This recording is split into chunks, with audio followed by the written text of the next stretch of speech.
नमस्कार। लकडाउन अथवा बन्दाबन्दीको समयमा पनि आफूले केही सिक्ने उद्देश्यका साथ टेलिभिजनको नजिक बसिसक्नुभएका तपाईँ सम्पूर्ण विद्यार्थी भाइ बहिनीहरूलाई म हार्दिक स्वागत गर्न चाहन्छु।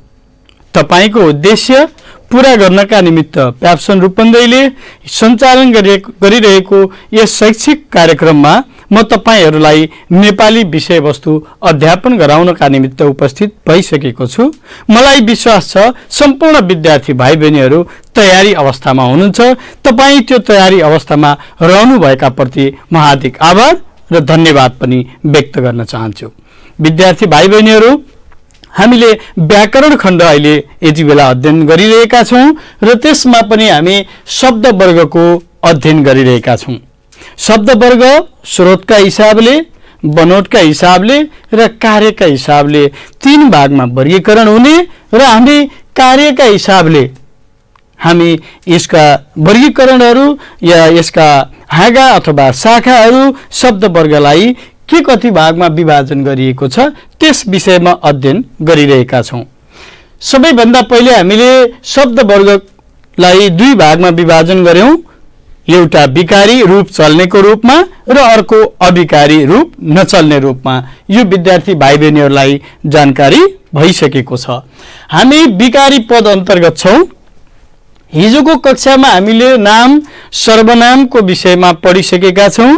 त्यसका उदाहरण पनि विद्यार्थी भाइ बहिनीहरूले लेखिसक्नु भएको छ। मलाई विश्वास छ त्यसमा आफूलाई पूर्ण ज्ञान बनाइसक्नु भएको छ। नाम र सर्वनामको विषयमा कुनै किसिमको कन्फ्युजन छैन भन्ने कुरामा म विश्वस्त छु। आज हामी विशेषण पढ्नेछौँ। विशेषणको बारेमा पनि हामीले हिजोको कक्षामा थोरै विषय उठान गरेका थियौं। त्यसलाई विषय उठान मात्रै गरेको भनिन्छ।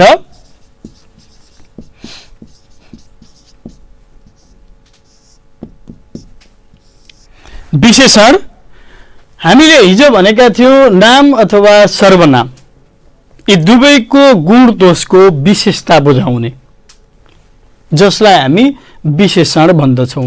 विशेषता बुझाउने, नाम अथवा सर्वनामको विशेषता बुझाउने। यस्ता कस्ता कस्ता विशेषता छन् त ती नाम अथवा सर्वनामको। विद्यार्थी भाइ बहिनीहरूले 9 कक्षामा 8 कक्षामा पनि पढिसक्नु भएको छ। यसको बारेमा केही जानकारी राख्नुहुन्छ मलाई थाहा छ। विशेषणलाई पनि हामीले यहाँ 6 भागमा विभाजन गर्छौं भन्ने कुरा विद्यार्थी भाइ बहिनीहरूलाई थाहा छ। गुणका आधारमा, परिमाणको आधारमा, संख्याको आधारमा, सर्वनाम जसलाई हामी सार्वनामिक विशेषण भन्छौं, भेदक विशेषण भन्छौं, त्यसैगरी कृदन्त विशेषण हामीले गुणबोधक, त्यसैगरी परिमाणबोधक, संख्याबोधक, सार्वनामिक, भेदक र कृदन्त विशेषण गरी 6 प्रकारले आज हामी विशेषणलाई अध्ययन गर्नेछौं र त्यसका उदाहरण पनि लेख्नेछौं। मैले सबैभन्दा पहिला विशेषणका केही उदाहरण मात्रै यहाँ लेख्नेछु। त्यसपछि मैले डिटेलमा टेलिभिजन स्क्रिनमा तपाईहरुलाई मैले देखाउने छु। विशेषण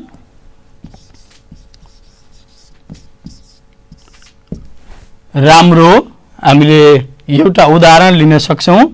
विशेषता नाम अथवा सर्वनामको गुण दोषको आधारमा त्यसको विशेषता।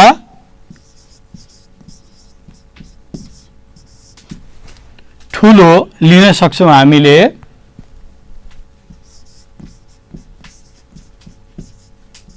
सानो लिन सक्छौं हामीले, हैन। अब त्यसैगरी त्यो व्यक्ति कहाँबाट कुन ठाउँको हो, मानव पाल्पाली होला,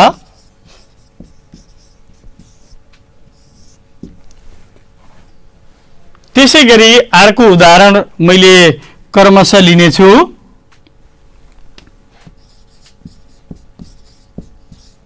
अलिकति, हेर्नुहोस् त,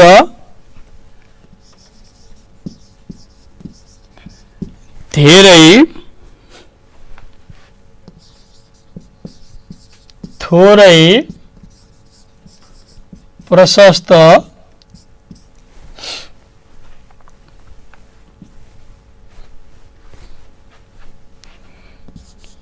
एक, 200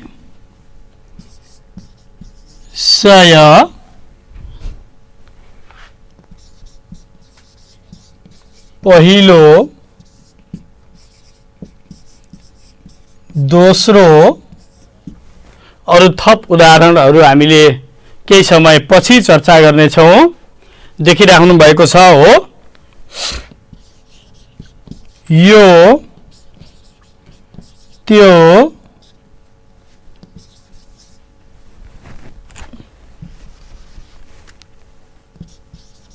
यिनी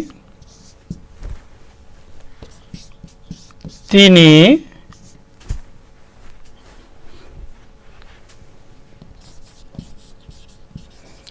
उसको मेरो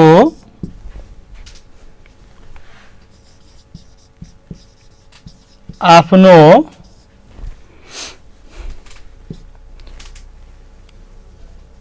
उसको मेरो आफ्नो तिनको हैन। त्यसैगरी पाकेको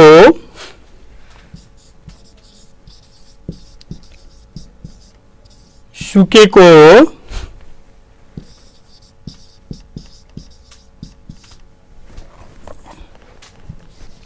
यसलाई मैले अलि भनेको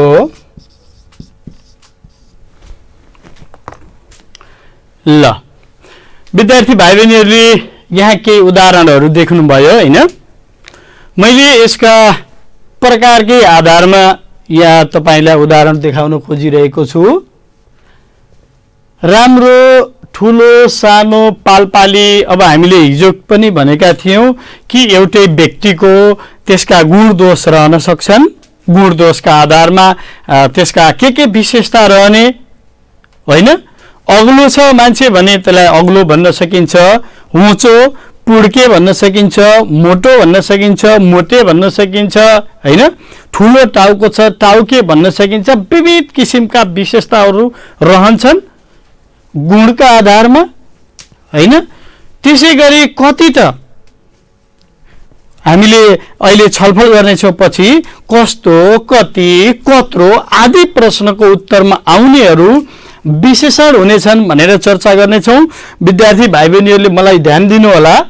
यहाँ एकचोटि हेर्नुस् त, यो त नयाँ विषयवस्तु हो, ठिक छ, राम्रो। अलिकति कति हो त परिमाण, धेरै हो कि थोरै हो कि कति चाहिएको हो त। त्यसैगरी संख्याको आधारमा 1 2 100 50 हजार लाखौं करोडौं तपाईको पहिलो दोस्रो तेस्रो प्रथम द्वितीय तृतीय आदि। त्यसैगरी यहाँ हेर्नुस् त, यहाँ त यो त्यो यिनी तिनी आदि जस्ता उदाहरणहरू पनि विशेषणमा आएका छन्। हेर्नुभयो छैन? आदि जस्ता उदाहरण पनि विशेषणका रूपमा आएका छन्, जसलाई हिजोको कक्षामा हामीले के भनेका थियौं कि यो त्यो यिनी तिनी आदि सबै सर्वनाम हुनेछन् भनेका थियौं।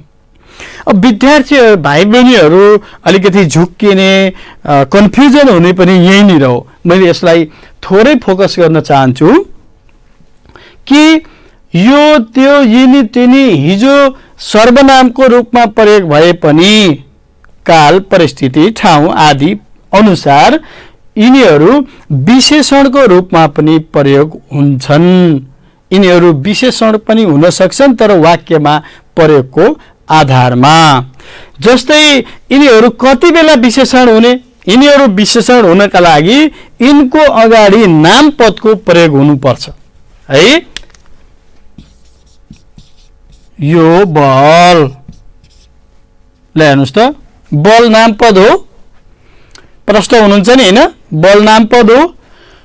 यहाँ यो सर्वनाम प्रयोग भएको छ तर अब यहाँ प्रयोग भइसकेपछि यसलाई अब सर्वनाम मानिदैन।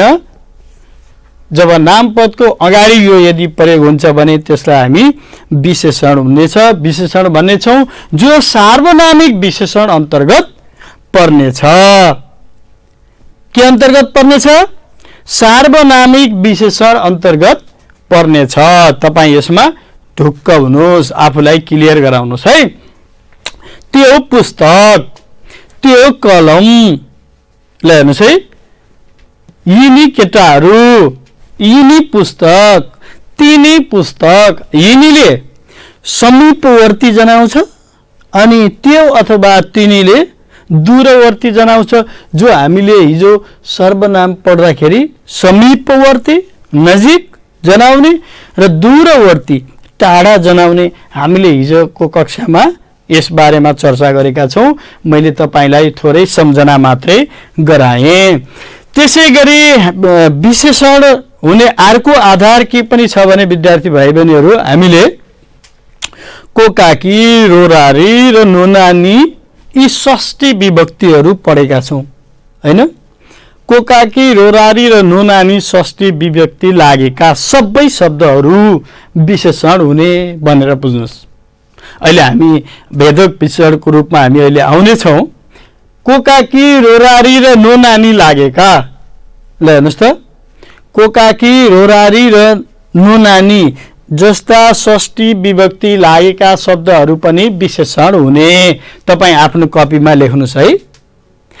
त्यसै गरी फेरि हामी अहिले पढ्ने छौँ एको, एकी, एका आदि जस्ता लागेका प्रत्यय लागेका शब्दहरू पनि विशेषण हुने। पाक प्लस एको, पाकेको। के भने हामीले एको, एकी, एका लागेका जस्ता शब्दहरू पनि विशेषण हुन सक्नेछन्। अहिलेलाई यति बुझ्नुभयो हैन। अब मैले तपाईलाई टेलिभिजन स्क्रिनमा विशेषणका थुप्रै उदाहरण सहित त्यसका प्रकारहरू पनि देखाउने छु। तपाईले फटाफट आफ्नो कपीमा टिप्नुहोस् है त। ल हेर्दै हुनुहुन्छ नि हैन। विशेषणका 6 प्रकार हुने। पहिलो गुणबोधक विशेषण, अघि हामीले छलफल गरे अनुसारले हेर्नुहोस् त। फटाफट आफ्नो कपीमा टिप्नु भयो भने तपाईलाई अवश्य काम लाग्छ। कालो, रातो, सेतो, हरियो, होचो, अग्लो, सानो, ठुलो।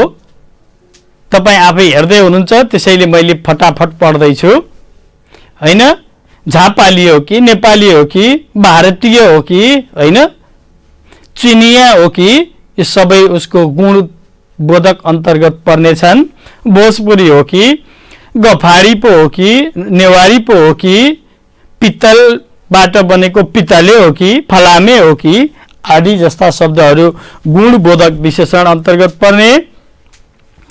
त्यसै गरी ख नम्बरमा दोस्रो, यसको 6 प्रकार मध्ये दोस्रो परिमाणबोधक। कति हो त? धेरै, थोरै, अलिकति होइन। प्रशस्त, यति, उति, कति, बहुत, अनगिन्ती, कति हो कति धेरै होइन। सबै भए जतिका, निकै, केही, ज्यादा, कम्ती। तपाईले जति सक्नुहुन्छ छिटो टिप्दै जानु होला। हामीले धेरै समय यसैलाई मात्रै लिन सक्दैनौँ। विद्यार्थी भाइ बहिनीहरूले बुझ्नु भएको छ यो कुरा। त्यसपछि म अर्को ग नम्बर देखाउने छु तपाईलाई। यो टिप्नु भयो हैन? हो। त्यसै गरी संख्याबोधक विशेषण 1, 2, 10, 100, 1000 हैन, 50औं, 100औं, 2/3, 1/4 देख्दै हुनुहुन्छ नि हैन। मैले र्यान्डमली पढ्दैछु, तपाईले हेर्दै हुनुहुन्छ, मलाई विश्वास छ। दोब्बर, तेब्बर, 10 गुना, पहिलो, दोस्रो, तेस्रो, त्यहाँ दास्रो जस्तो देखियो होला। अब तपाई बुझ्नुहुन्छ है त्यो दोस्रो हो भन्ने कुरा।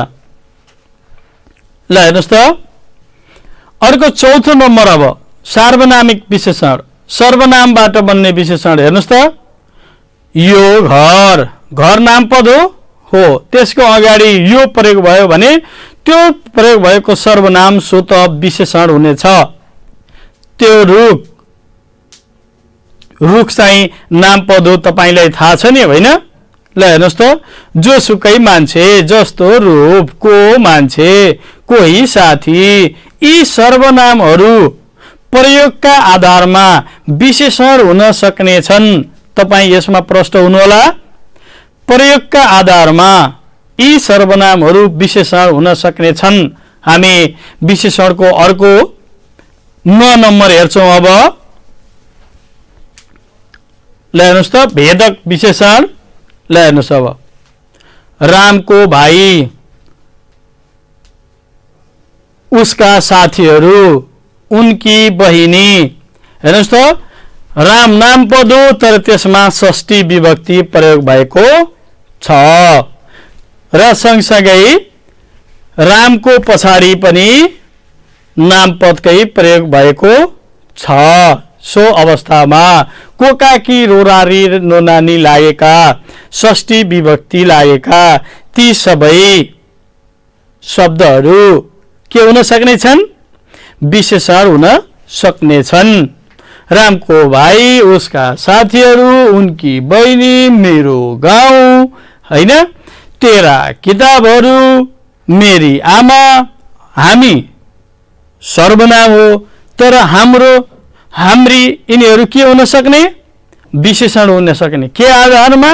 यही आधारमा, रोरारीको प्रयोग भएको आधारमा। आफू सर्वनाम हो जसलाई हामीले हिजो आत्मवाचक सर्वनाम भनेका छौं। आफ्ना भनेपछि षष्ठी विभक्ति लागेकै आधारमा यिनीहरू विशेषण भएका छन् जसलाई हामी भेदक विशेषण भन्दछौं। त्यसैगरी अर्को अन्तिम कृदन्त विशेषण एको, एकी, एका, ने आदि जस्ता, ने सँगसँगै दा, दो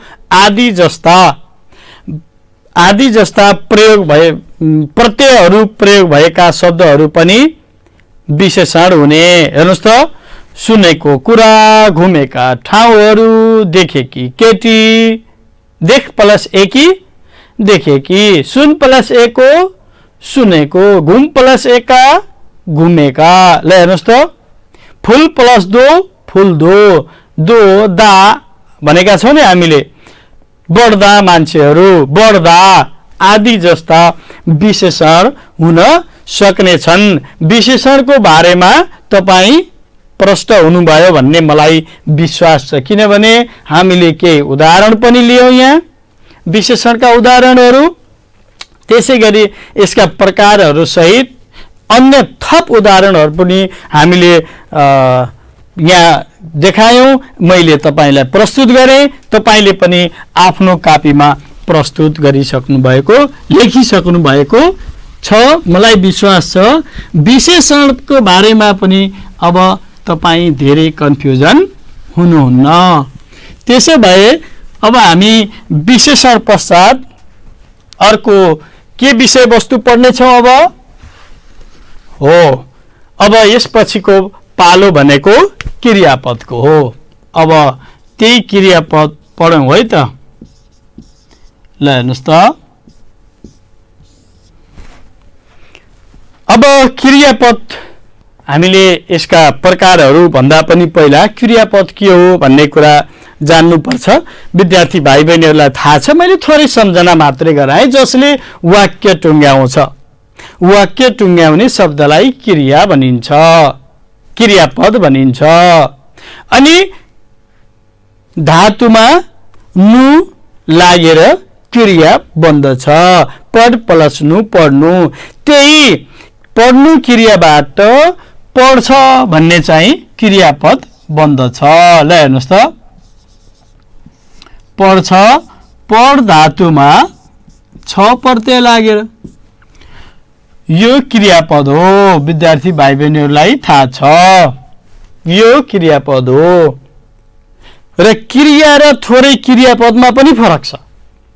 क्रियापद वाक्यमा प्रयोग भइसकेपछि जसले वाक्यलाई टुङ्ग्याउँछ त्यसलाई हामी क्रियापद भन्नेछौं। क्रिया चाहिँ वाक्य नटुङ्ग्याउने पनि हुन्छ क्या। जो हामी धातु पढ्दाखेरि यसको बारेमा पढेका छौं। धातुको बारेमा पढ्दाखेरि मैले थोरै जानकारी बनाएको छु। सबै क्रियाले वाक्य टुङ्ग्याउँदैनन्। ल हेर्नुस् त समापक क्रिया र असमापक क्रिया तपाईलाई पढाएको छ नि मैले, थाहा छ हैन? हो। अब आज हामी क्रियापदको बारेमा चर्चा गर्दै गर्दा समापक र असमापक क्रिया आज हामी विशेष जोड दिएर पढ्ने छौं। किन त्यसो गर्ने छौं? किनकि समापक क्रियाले वाक्य टुङ्ग्याउँछ, असमापक क्रियाले वाक्य टुङ्ग्याउँदैन। त्यसो भए समापक क्रिया कहाँ कहाँ प्रयोग हुन्छ, असमापक क्रिया कहाँ कहाँ प्रयोग हुन्छ। असमापक क्रिया प्रयोग हुने ठाउँ मैले यस अघिको कक्षामा बताएको थिएँ, तपाईलाई थाहा छ। सम्झिनुस् त केमा हो? ठिक भन्नुभयो। हामीले बुँदा टिपोट पढ्दाखेरि केमा?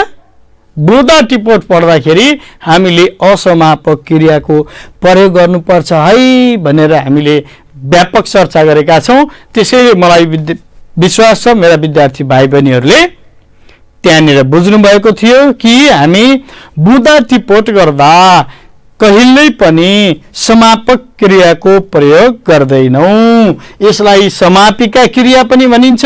मैले समापक भनिरहेको छु, तपाईले समापिका सुन्नुभएको छ भने केही गल्ती सुन्नुभएको छैन। समापिका क्रिया र असमापिका।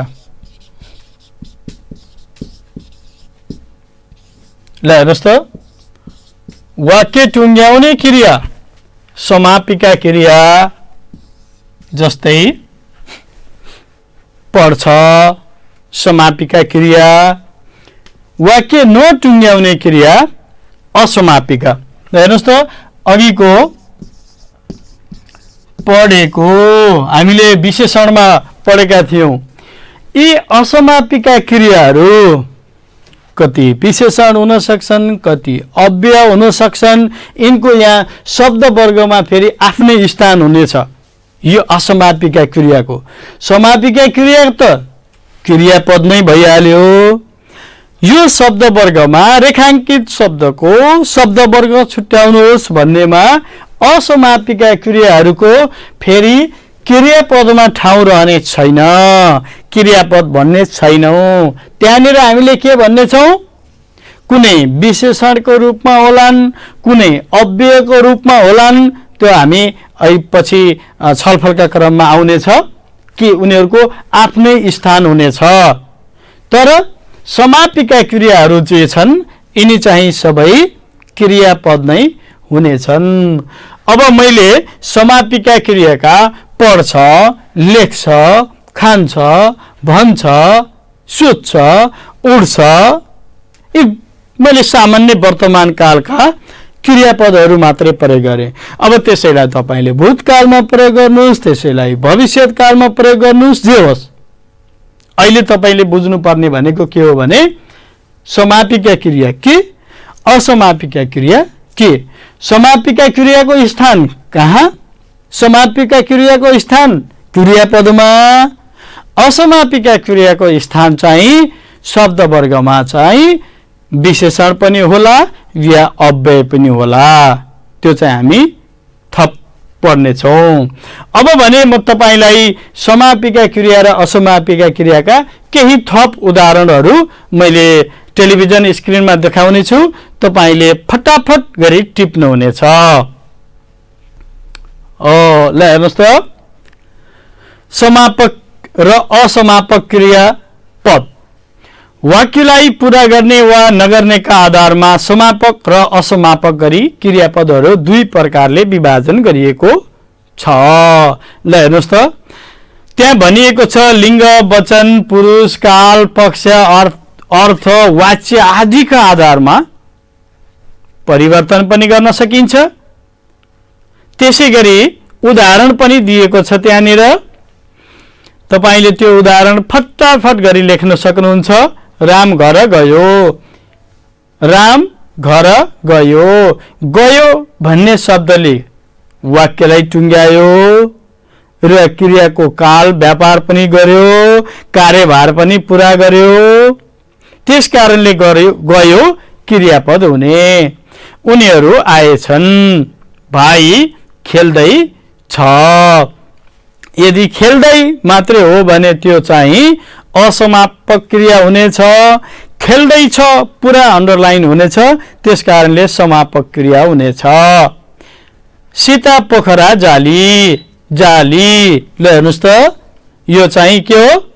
जाली क्रियापदको रूपमा प्रयोग भएको छ। जालझेल वाला शब्द यहाँ नसम्झिनुहोस् है। तपाईले यो जाली नोट रहेछ त्यसमा पनि नजानुस्, यसले वाक्य टुङ्ग्यायो, त्यस कारणले यो क्रियापद हो। नेपालीहरू सम्पन्न हुन् क्रियापद।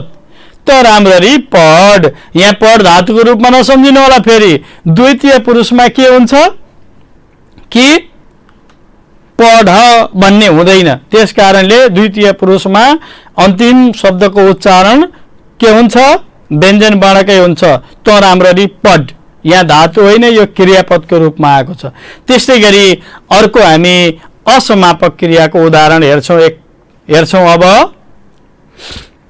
ल हेर्नुस् त, असमापक क्रियापद वाक्यलाई पूरा गर्न नसक्ने क्रियापदलाई असमापक क्रियापद भनिन्छ।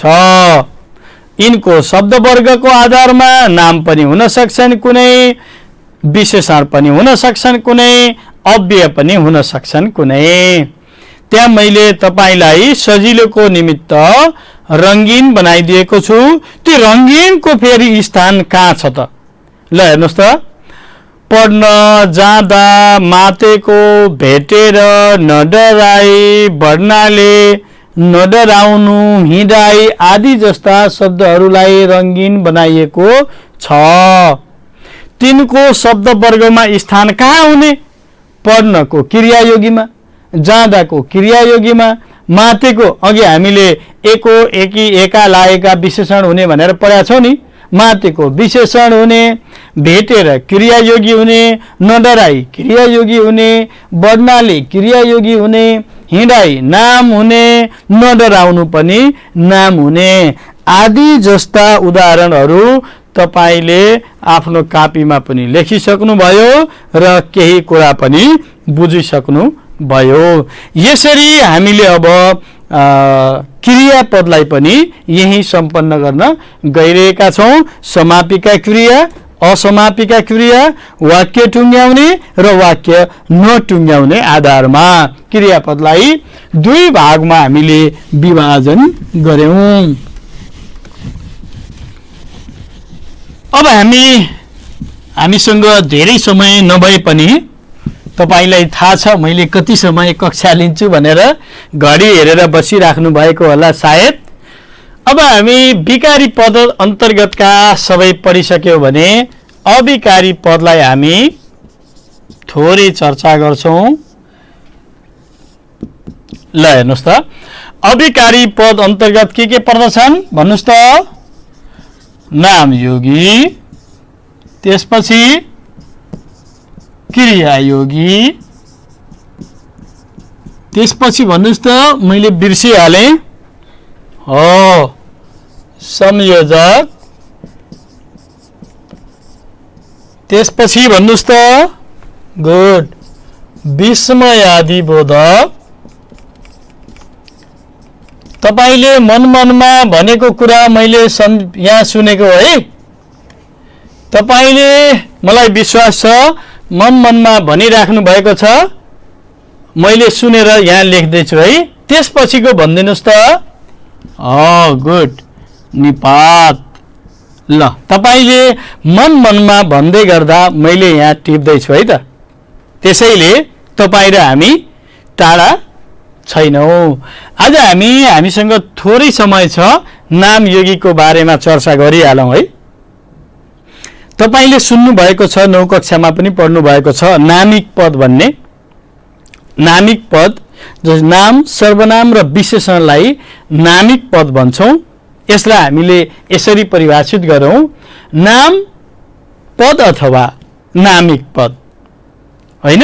नाम सर्वनाम विशेषणसँग जोडिएर आउने सबैभन्दा सजिलो। हेर्नु त, तपाईहरुले कहिलेकाहीँ बडा कन्फ्युजन आफूलाई पारिरहनु भएको हुन्छ, मैले त्यस्तो अनुभव गरिरहेको हुन्छु। केही कन्फ्युजन छैन, नाम सर्वनाम विशेषणसँग जोडिएर आउने। त्यति मात्रै होइन, अव्ययसँग पनि जोडिएर आउने हुन्छ कुनै। ल हेर्नुस् है, भोलिसम्म। ल हेर्नुस् त, यहाँ हामीले भोलिसम्म नाम योगी यहाँ जोडिएर आएपछि यो नाम योगी हुने। भोलि यो क्रियायोगी हो, अव्यय हो, अव्ययसँग पनि जोडिएर आउने। मैले तपाईलाई के फोकस गरिरहेको छु फेरि, नाम सर्वनाम र विशेषण नामिक पदसँग जोडिएर आउने शब्दलाई नामयोगी भनिन्छ। सामान्यतया हामीले पढ्ने यो र सँगसँगै तपाईलाई अर्को जानकारी गराउनु पर्ने कुरा, केही अव्ययसँग, धेरैसँग होइन, केही अव्ययसँग पनि जोडिएर आउने। पछाडि पुच्छ लाएर आएका र पछाडि अन्डरलाइन गरेर आएकालाई सबैलाई नामयोगी भनिदिनु सिद्धिको होला नि त। अब कति सजिलो छ। पश्चिमपट्टि भन्यो,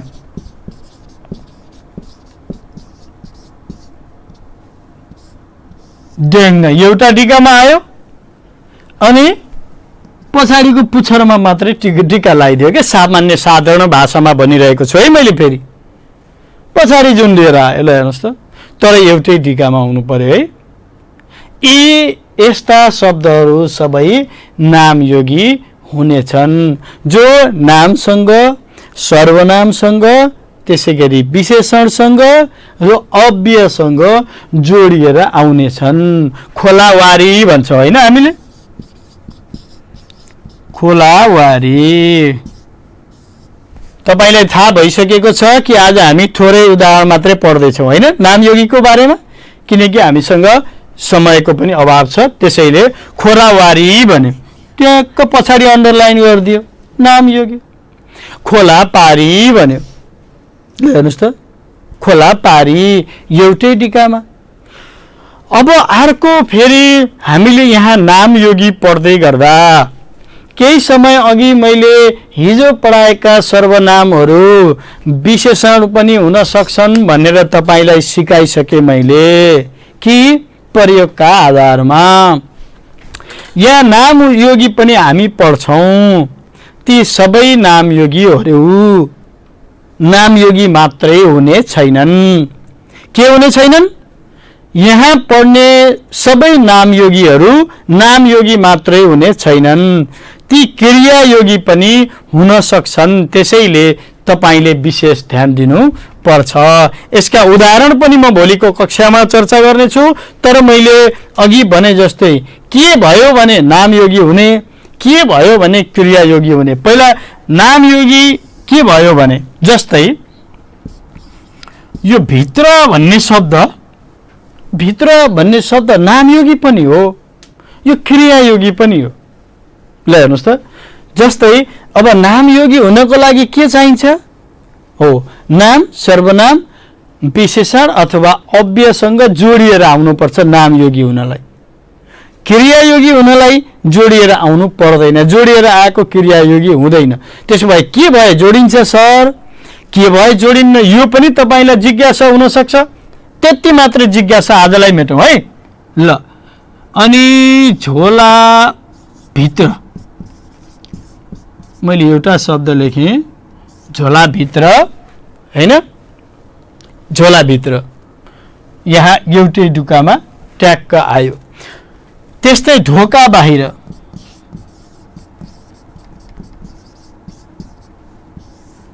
तपाईलाई साथीले कलम कहाँ छ भनेर सोधे, तपाईले के भन्छ? झोला भित्र छ भन्नुहुन्छ। यदि झोला भित्र छ भन्नुहुन्छ भने एउटै टीकामा लेख्न पाउनुहुन्छ। कलम कहाँ छ? भित्र छ। कलम कहाँ छ? भित्र छ। कहाँको भित्र छ? खोल्टेका भित्र छ, प्यान्टको पकेटको भित्र छ होइन, झोलाको भित्र छ, कोठा भित्र छ, दराज भित्र छ। कहाँ खोज्न जाने? भित्र छ। कलम कहाँ छ? भित्र छ। तर कलम कहाँ छ? झोला भित्र छ। बस यही नि हो। झोला भित्र कुनै पार्टिकुलर नाम आयो, त्यसमा सर्वनाम आयो, विशेषण आयो, त्यससँग जोडिएर आउने अवस्था सिर्जना भयो। हामी डाइरेक्ट खोज्न सक्छौँ नि। अब झोलाभित्र छ भने हामी पकेटमा हात हाल्छौँ? पर्दैन। झोलाभित्र छ भने झोलामा खोज्छौँ नि। यदि ढोका बाहिर छ भने, ल हेर्नुहोस् त, यहाँ मैले एउटै टीकामा लेखेको छु। ढोका बाहिर छ भन्यो भने हामी चौरमा जान्छौँ? जाँदैनौँ। कहाँ जान्छौँ? ढोकाको छेउमा जान्छौँ। ढोका बाहिर छ भन्यो भने कहाँ जान्छौँ हामी? चौरमा त जाँदैनौँ, हामी ढोकाको वरपर। बेटा आएन, छैन त यहाँ, त छैन त यहाँ, त त्यहीँ नजिक छ। यसो ढोका बाहिर, यसो उता होला, तर वहाँ चौरमा जानुपर्ने अवस्था त छैन। त्यस कारणले यो एउटै टीकामा लेखिन सक्छ। विद्यार्थी भाइ बहिनीहरू, मैले नामयोगीको बारेमा थोरै चर्चा गरेँ। यसको थप विस्तृत चर्चा र बाँकी रहेका क्रियायोगी, संयोजक, विस्मयादि बोधक र निपात हामीले भोलिको कक्षामा चर्चा गर्नेछौँ। आजको कक्षामा मलाई विश्वास छ ध्यान दिएर पढ्नुभयो, केही कुरा सिक्नुभयो। त्यसका निमित्त धन्यवाद व्यक्त गर्दै घरमै रहनुहोस्, स्वस्थ रहनुहोस् भन्ने अभिलाषा समेत व्यक्त गर्दै आजको कक्षाबाट बिदा हुन्छु। धन्यवाद।